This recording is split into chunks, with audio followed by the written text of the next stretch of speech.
Morning बच्चों, कैसे हो आप? बहुत अच्छे बच्चों।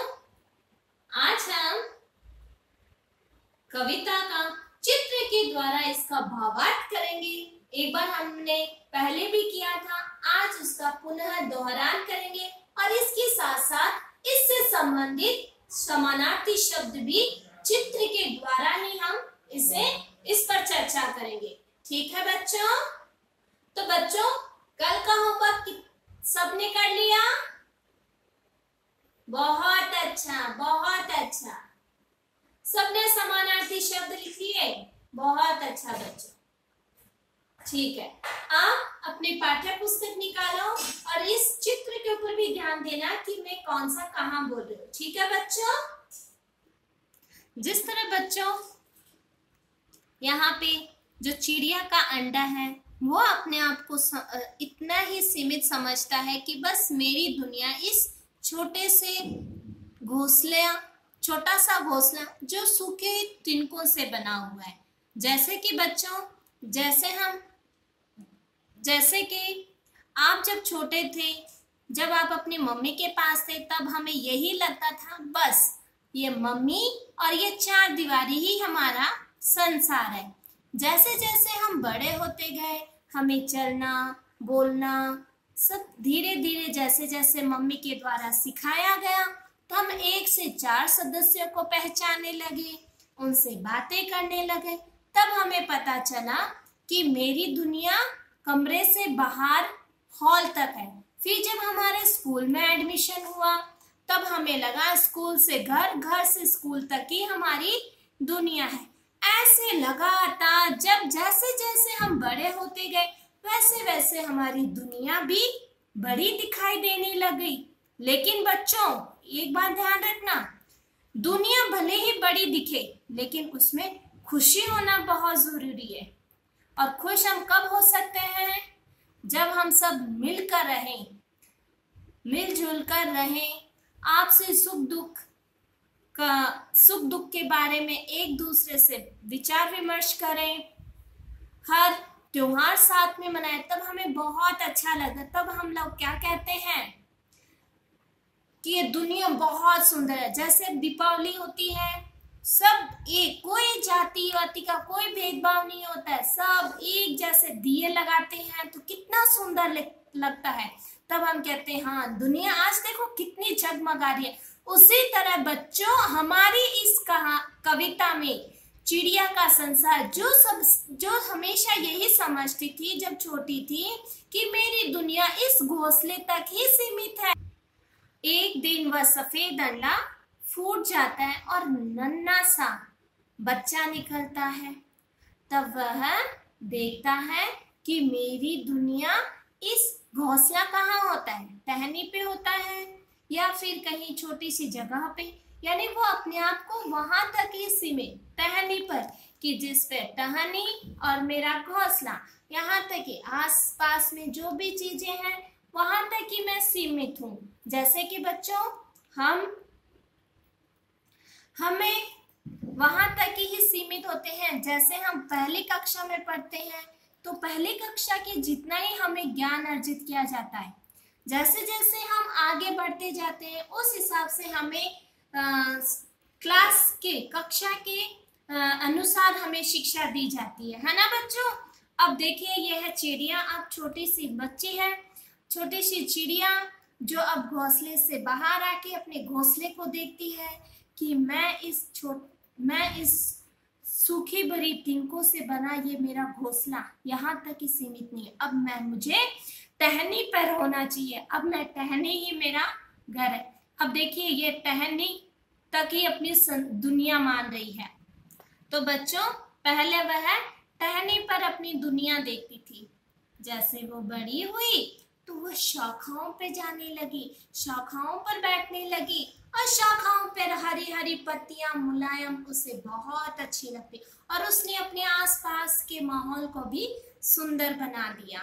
जैसे ही वह टहनी के ऊपर चढ़ती तो उसे बड़ी खुशी महसूस करती।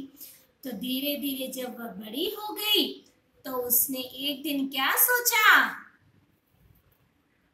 तब उसने एक दिन आकाश की ओर देखा और आकाश की गगन की उसने सैर की।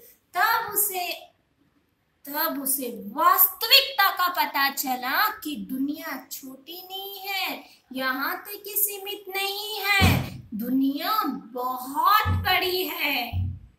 जिस तरह बच्चों आप जैसे आप लोगों का जब जन्मदिन होता है तब आपकी अध्यापिका आपसे पूछती है कि आप बड़े होके क्या बनोगे, तब आप लोग क्या कहते हो? कोई कहता है डॉक्टर बनूंगा, कोई कहता है मैं पुलिस बनूंगा, कोई कहता है मैं इंजीनियर बनूंगा। तो बच्चों उसके लिए हमें आपसी मेल भाव और अपने लक्ष्य के प्रति उड़ान भरनी है। जिस तरह चिड़िया ने एक घोंसले से अपनी उड़ान भरी और गगन को चूम गई। बच्चों एक बार और ध्यान से सुनना। सॉरी। जिस तरह चिड़िया ने अपने आसपास में जो भी वातावरण था उनके साथ मिलजुल कर वह आगे बढ़ी, तो बच्चों सफलता तो कोई भी हासिल कर सकता है, लेकिन उसमें प्रेम भाव होना बहुत जरूरी है।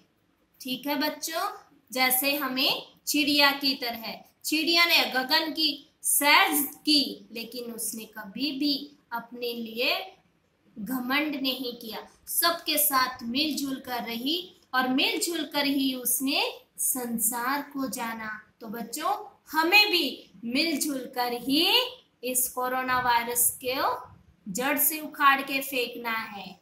ठीक है बच्चों, बहुत अच्छा।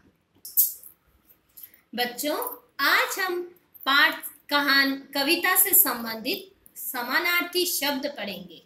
ठीक है, अब इस कविता में जो भी समानार्थी शब्द है उनके बारे में हम चर्चा करेंगे। बच्चों आज हम सीखेंगे समानार्थी शब्द किसे कहते हैं। बच्चों ध्यान से सुनिए इसकी परिभाषा। जो शब्द समान अर्थ बताते हैं, जो शब्द समान अर्थ बताते हैं उन्हें समानार्थी शब्द कहते हैं। क्या कहते हैं? समानार्थी शब्द, यानी एक ही शब्द के समान अर्थ बताने वाले शब्दों को। जैसे कुछ उदाहरण आपके सामने हैं। पानी, जल, संसार, दुनिया, संसार, दुनिया, कोमल, नरम, कोमल, नरम, डाली, शाखा, डाली, शाखा, घर, निकेतन, घर, निकेतन, घोंसला, अड्डा, घोंसला, अड्डा, आसमान, गगन, आसमान, गगन, आकार, रूप, आकार, रूप, चिड़िया, पक्षी, चिड़िया, पक्षी। बच्चों अब आओ इसे पुनः दोहराएं। जो शब्द समान अर्थ बताते हैं उन्हें समानार्थी शब्द कहते हैं। बच्चों जैसा कि हमने चित्र के द्वारा समानार्थी शब्द के बारे में चर्चा की, तो बच्चों मुझे ऐसा लग रहा है कि आपको सभी को समानार्थी शब्द किसे कहते हैं, इसकी परिभाषा क्या है, वो अच्छे से याद हो गई होगी, है ना बच्चों। तो बच्चों आज का आपका गृह कार्य है कविता को दो बार घर वाचन करना है। कविता को कितनी बार वाचन करना है? 2 बार। ठीक है बच्चों, अगले कालांश में हम कविता से संबंधित प्रश्नोत्तर के बारे में चर्चा करेंगे। ठीक है बच्चों, धन्यवाद।